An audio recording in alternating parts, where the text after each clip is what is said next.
This is Good Morning Indiana, working for you. The time right now is 4:27. Good morning to you. I'm Lauren Casey. We want to get to some of our top stories before we get into the show today. So let's take a look at the latest COVID numbers here in the state of Indiana. We do have 11 new deaths reported as of yesterday, bringing the total to more than 1,600 in our state. We're also tracking new cases across Indiana, and we know that more than 500 cases were reported yesterday. That brings our total number of cases to more than 27,700 for the state since this pandemic first began. Those are positive cases.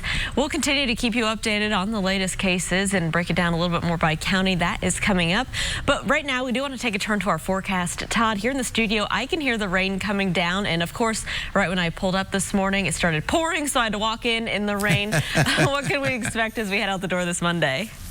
That's Murphy's Law there for you, Lauren. As soon as you need to walk from one place to the other, it starts pouring for you. And as you can see on radar, you're exactly right. We're dealing with this band of rainfall making its way through the state with some pockets of moderate rainfall. And there are flash flood watches posted across the eastern portion of the state. And we are going to deal with these showers and storms off and on throughout the course of the day today. We're probably not going to be dealing with any widespread severe weather. That threat has kind of come to an end. Yesterday, we had that severe thunderstorm watch that was out into the evening hours, but there will be some locally heavy downpours. That flash flood watch mainly to the east of Indianapolis, but everybody has gotten into a decent amount of rainfall here over the past couple days, so there could be some localized flooding. We'll talk about the timeline for this rain, how long it's going to stick around, and also look ahead to your holiday weekend that arrives next week with Memorial Day coming up in just a little bit, Lauren. All right, Todd, forgot it is a holiday weekend coming up, so we'll continue to keep you updated on that. But now let's take a look at another story we have for you today. It's about sports leagues being possibly postponed. We're not sure. So Kelsey Anderson is talking to some local teams about what this means for some of the kids in this area. And obviously, we're all waiting for sports to return so that we can have something to do. So we'll have more on the outlook for sports this summer. That is coming up on Good Morning Indiana. Another story we'll have for you today is part of our Hiring Hoosiers initiative. We're taking a look at jobs that are in demand right now. And one career that's in demand, whether we're in a pandemic or not, is people in the mortuary sciences field. So that includes people like funeral directors, embalmers. So we talk to people from Ivy Tech. They have a program there about what the program is like, what students can expect, what they need to know, the type of people that would be good in this sort of field, and how this job has been changed by COVID-19. We know that funerals have been changed, and so how are people being creative in changing the industry? So we'll have more on that, plus news, weather, and traffic coming up right here on Good Morning Indiana. This is Good Morning Indiana, working for you. Now at 4:30 on Good Morning Indiana, as restaurants and retail reopen, so are libraries. How you can get back to checking out books with the Indianapolis Public Library's new curbside delivery system. Restaurants and beaches were packed across the country this weekend as more businesses reopen. What states are doing to lift more restrictions in time for Memorial Day. And with home renovations and outdoor projects being popular during the pandemic, stores like Menards and Lowe's, they're really busy. We'll show you how a new service is willing to deliver those larger items right to your front door. But before we get to those stories today, I want to thank you for joining us on Good Morning Indiana. I'm Lauren Casey. Todd Clausen still social distancing from home this week, and he has a look at a busy radar. Todd, we can hear the rain coming down from outside the studio right now. Yeah, you know, it's pouring all across parts of central Indiana, Lauren. We have this band of rain that's making its way through the area. Nothing severe at this hour. That is the good news, but this rain will continue to slowly make its way through central Indiana over the next few hours. Here's a live look at Storm Team 6 radar, and the heavy rain stretches all the way from Logansport and Peru down through Kokomo into Frankfort, as well as the Tipton area. As you make your way into downtown Indianapolis, that rain's almost pretty much through, and then off towards the east, Shelbyville, over to Edinburgh, we're dealing with some heavier downpours. Not much in the way of lightning here, though, at the current hour. That's the good news. But we're going to continue to deal with these showers. You notice how they are streaming from south to north. That means the area of low pressure is still here off to our west, and that is eventually going to have to slowly swing through the area. So we're going to be dealing with showers and storms off and on throughout the day. Temperatures right now are sitting in the 50s and 60s. And we'll see these temperatures eventually get back up to right around 70 degrees later on this afternoon. We're probably wetter this morning than we are this afternoon, but even this afternoon, there could be a spot storm. Not expecting severe weather, but there are some flash flood watches out there, Lauren. We'll talk more about that coming up in just a little bit. All right, Todd, thanks so much. Here's a look right now at traffic. This is up on the northeast side, I-465 and I-69. You can see traffic there is moving along up to speed despite all the wet roads out there this morning. Watch out for ponding. I know, and as I was heading into the downtown area, getting off a ramp, I had to actually reroute a little bit because of the ponding in the road. You want to slow down, turn around, and don't drown. We'll have more on traffic and some interstate closures coming up here on Good Morning Indiana. New from overnight, police are investigating a shooting on Indy's south side. Police were called out to an apartment complex near the I-65, I-465 interchange around 10:30 last night on reports of a person shot. When they arrived, they found the victim in critical condition, and that person was transported to the hospital. Police have not released much information at this time. Of course, we'll continue to keep you updated as we learn more.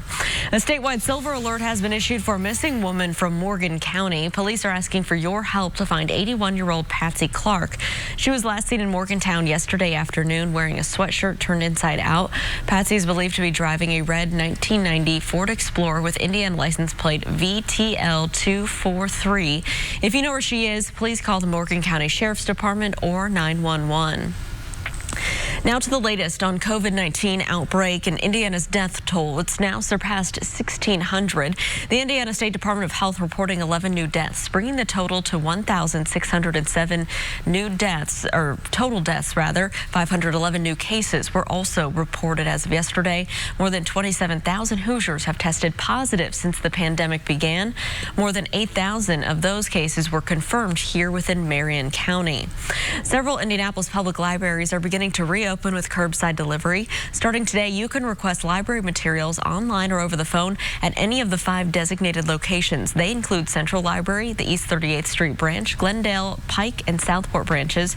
You'll need to contact the specific branch to give staff an arrival time. You'll be asked to park and call again to let the library know that you've arrived. And then they'll ask for your name, the last 4 digits of your library card, and a vehicle description. A library worker will then bring your order to a table where you can step out and pick it up. Employees at 2 of Central Indiana's auto plants will return to work today. The General Motors plant in Kokomo and the Subaru facility in Lafayette are set to resume production. According to GM, all employees will go through safety protocols, including hand sanitizing, wearing a face covering, safety glasses, and having a temperature scan. The Kokomo plant has been working during the shutdown to build ventilators for hospitals. Well, this morning, 49 states are now relaxing restrictions for the coronavirus. This as the U.S. reaches a new milestone, 1.7 million COVID-19 cases since this began, and the death toll is now standing at more than 89,000. ABC's Alex Perche has more right now from Washington. Across the country, warm weather making social distancing more difficult. This was a scene in New York City over the weekend. Crowds outside of bars, their to-go drinks in hand. I'm not comfortable at all with people congregating outside bars. And if we have to shut places down, we will. The crowds worrisome for city leaders, but bars and restaurants have been hit hard by the pandemic. Restaurant owners now telling researchers if the crisis lasts 6 months, they'll have about a 15% chance of survival. As of today, nearly every state is easing restrictions, though several are seeing a rise in cases, according to a New York Times analysis. That includes Texas, which is looking to lift additional restrictions. The Lone Star State had more than 700 new cases reported near Amarillo on Saturday, many stemming from meatpacking plants. Texas has tested just under 700,000 people. It has a population of 29 million. Quarantine fatigue is setting in. In Florida, chaos after a large group gathered for a block party near Orlando. Hands up! Hands up! 7 people were arrested after deputies say they were hit with glass bottles. This as the state eases restrictions on gyms. And New Jersey allowing curbside pickup at retail stores. But federal chairman Jerome Powell warning of a long road to recovery. This economy will recover. It may take a while. It may take a period of time. It could stretch through the end of next year. We really don't know.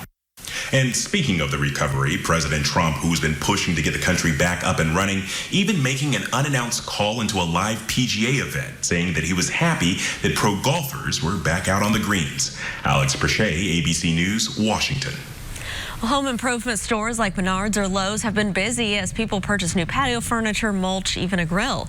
Well, now a new service in Indianapolis can deliver those larger products right to your doorstep so that you can stay home. It's called Freight. The senior sales manager for the company describes it as similar to Uber Eats, but instead of bringing you food, they're bringing larger items for you to buy at the store that you can't fit in your car. You just need to buy the item, select that you're picking it up at the store. So they're going to hold it. But what happens is once you do that, then you download our app or get on our app, enter that information, put a receipt number or whatever in there. You can even take a picture of the receipt if that's easier for you. And then once you click submit or accept, it goes right to the driver pool. And like I said, from that point, the driver shows up within 60 minutes. They go in, get your stuff, and they're headed straight to your house. Freight has been operating in Indianapolis, working with stores like Sherwin-Williams, but recently they launched consumer side of the business in response to the demand during the pandemic. Right now they have more than 80 vehicles working in the Indianapolis area. As the state continues to reopen, other businesses that rely on restaurants and bars are trying to find a way to start working again while practicing social distancing. Indiana Trivia has been doing live trivia nights 5 days a week while promoting carryout for local businesses and allowing players to play trivia for free.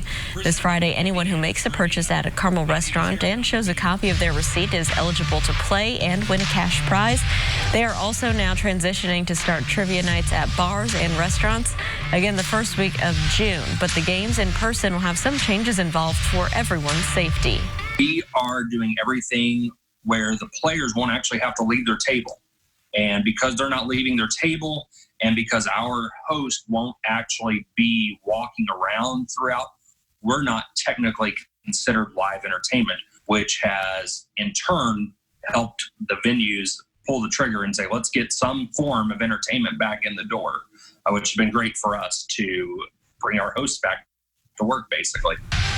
Well, now because of social distancing guidelines, they're reinventing their games. They will get rid of answer slips and pencils. Everyone will now use their phone. They're working to find a way to prevent cheating while playing if everything goes as planned.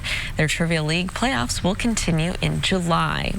A former IU wide receiver is facing charges after gunshots were fired at an apartment in Denver. Coming up, what police are saying about Cody Latimer's arrest. And an investigation is being launched into President Trump's firing of State Inspector General Steve Linick. Still ahead, why Democrats are calling for the dismissal unlawful. Todd. And Lauren, we're dealing with showers and storms making their way through central Indiana. Nothing severe right now, but there are some pockets of a locally heavy rainfall moving through Shelbyville right now, through downtown Indianapolis, as well as the Peru area. We'll let you know how long this rain is going to stick around, and we'll talk about the entire week ahead as well. Coming up in your 7-day planning forecast. The time now is 4:39. You're watching Good Morning Indiana right here on RTV6. Hoosiers only on RTV6. The time right now is 4:42. Here's a live look right now at traffic as you're heading out on the roads, I-65 and I-70 at the South Split. And you can see we have wet roads out there as rain continues to come down. Watch for ponding as you're heading out there for your commute. Keep in mind, by the end of the week, we're scheduled to have another I-70 closure between this spot and over to Ronald Reagan Parkway over on the west side. We'll break that down for you as the week goes on, but just something to keep in mind. Again, that's not till the end of the week, weather permitting. Former IU wide receiver Cody Latimer is facing several charges following his arrest this weekend in a Denver suburb. Police arrested Latimer after responding to a report of shots fired inside an apartment in Englewood, Colorado. Officials said they found 3 people in the apartment, one with minor injuries unrelated to a gunshot. Latimer is facing second-degree assault and reckless endangerment charges. He played for the Hoosiers for 3 seasons before the Denver Broncos drafted him in the second round of the 2013 NFL Draft. Latimer played 4 seasons with the Broncos and the past 2 with the New York Giants before signing with Washington in April. We're learning more about a shooting that left 13 people wounded in Louisiana over the weekend. It happened during a memorial for a murdered man in Bogalusa. We want to take a look at the gathering. It was here to honor Dominic James, who was missing and later found dead. Police say that the event somehow turned violent. The victim's mother says that she hopes there will be justice. At the end of the day, I'm burying my son, and I just think it was heartless for someone to come through and just ring out gunshots and in order to take somebody else's child life. I'm trying to lay mine to rest, and it's very uncalled for, very selfish. Police say at least one of the victims is in critical condition. They are still looking for an eyewitness to the incident to come forward. Democrats are now launching an investigation into the firing of State Department Inspector General Steve Linick. President Trump said he no longer had confidence in Linick and fired him suddenly on Friday. According to the White House, the move was recommended by Secretary of State Mike Pompeo, but Democrats say Pompeo himself was being investigated by the Inspector General, who was looking into whether he had misused a political appointee to perform personal tasks for himself and his wife. The president has the right to fire any federal employee, but the fact is, if it looks like it's in retaliation for something that the IG, the Inspector General, is doing, that could be unlawful. The Trump administration has asked to hand over documents related to Linick's dismissal by Friday. Linick was the latest in a string of independent oversight officials removed recently. Last month, the Inspector General for the intelligence community, who had alerted Congress to the whistleblower complaint that triggered the impeachment investigation, was dismissed. A few days later, the acting IG for the Department of Defense was demoted.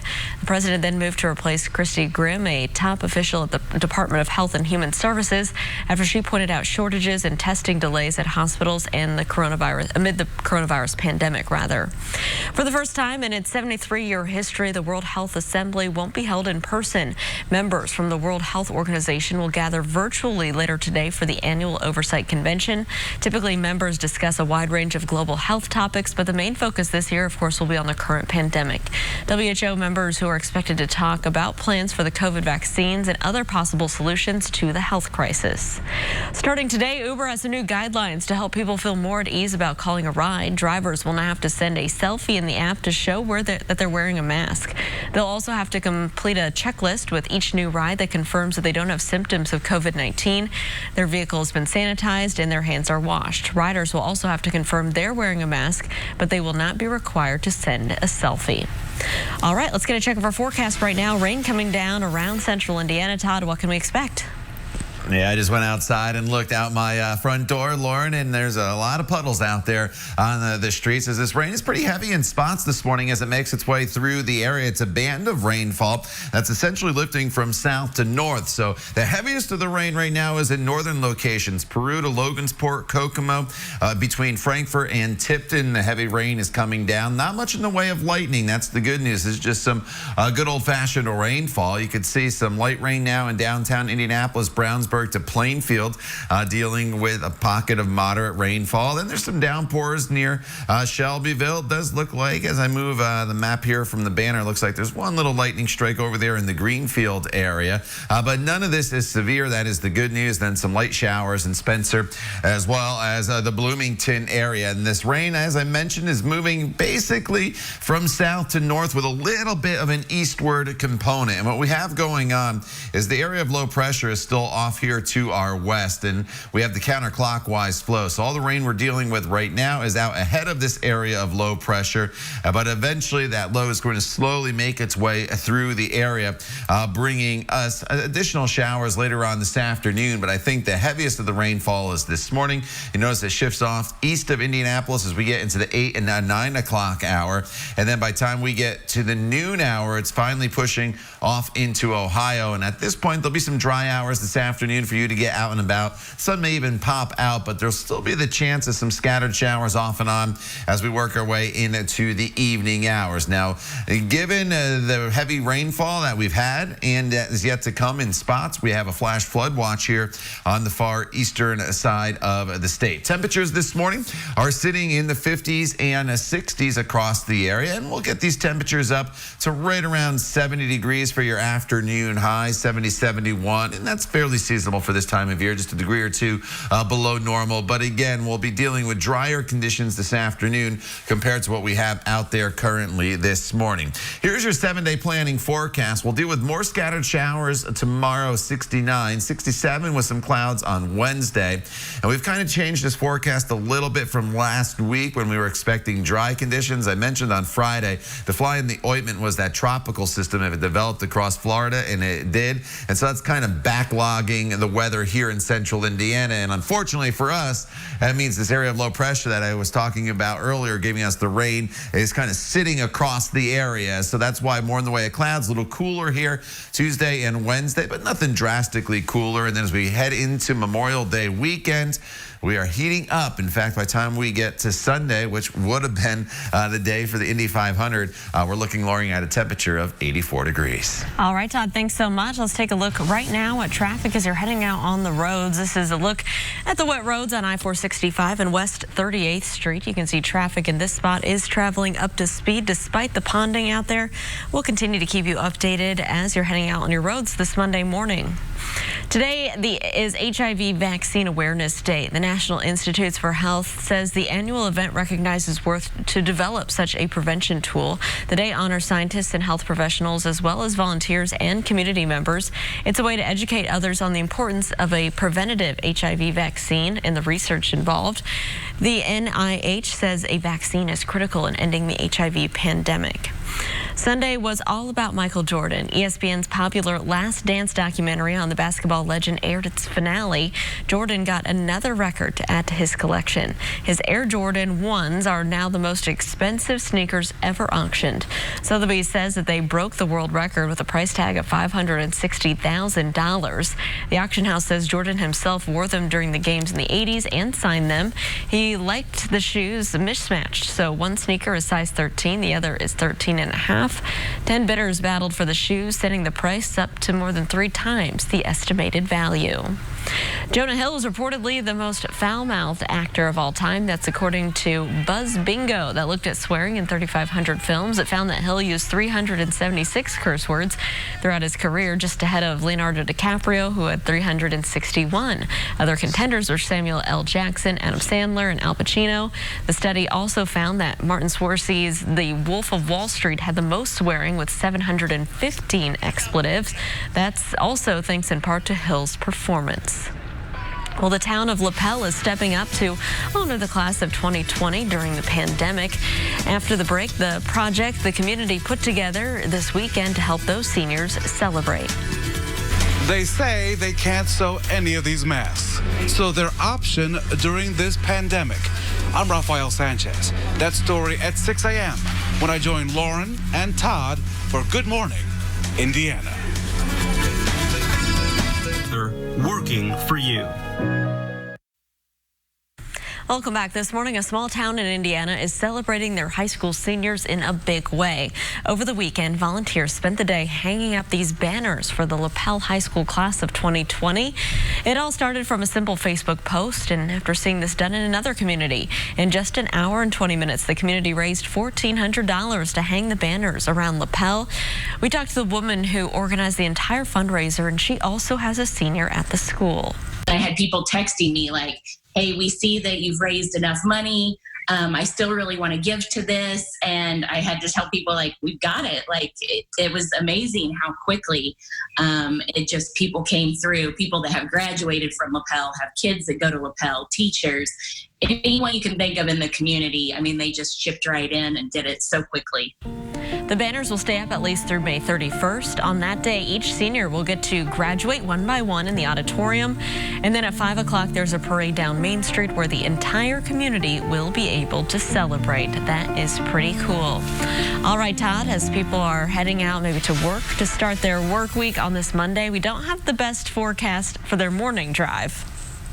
Yeah, you know, we're dealing with rain right now, Lauren. It's coming down pretty good in spots, and we'll continue to deal with areas of rain throughout the day today, although the rain's probably a little more widespread here this morning than it will be later on this afternoon. Scattered showers tomorrow at 69 degrees, and then we start to turn things around. We get warmer, we get brighter as we head into the latter half of the week and the weekend. Just a spot storm or two on Thursday. Friday, 75 and sunshine. Then we're into the 80s for Saturday, Sunday, and most likely Memorial Day as well. And those Sunday storms are just some spotty storms at this point. So a little cooler and wetter here at the beginning of the week compared to the latter half of the week. But all in all, it's trending warmer here across the area. We'll talk more about the rain that's going to fall throughout the day today. Coming up when Good Morning Indiana continues. The time now is 4:57.